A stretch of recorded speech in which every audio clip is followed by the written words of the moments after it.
আসসালামু আলাইকুম। বাংলাদেশের ইন্টারনেট পলক সাহেবে বলছে পরিস্থিতি বুঝে পরিস্থিতি নিয়ন্ত্রণ করতে গিয়া বন্ধ করে দিয়েছি। তারপর শুনলাম ডাটা সার্ভারের পাছায় নাকি আগুন লাগছে।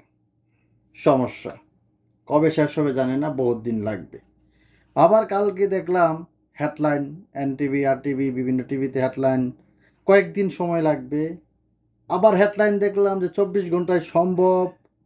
মানে তাদের কথাবার্তায় আমার মনে হয় যে ইন্টারনেট বাদ দিয়া তাদের মাথার যে ইন্টারনেট এটাই আগে ঠিক করা দরকার। এখন আসল কি জিনিস আমরা জানি না, এই খবর আমরা পাই নাই।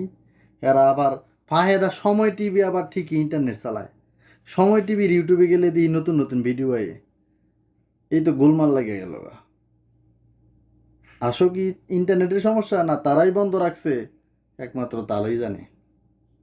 একবার কয় কয়েকদিন লাগবো, আবার কয় 24 ঘন্টার ভিতরে সম্ভব, আবার কইতেছে যে পরিস্থিতি বুঝছে। বুঝবার পারতাছি না। সোনার বাংলায় এখন 71-এর আবহাওয়া দেখতে পাচ্ছি আমরা।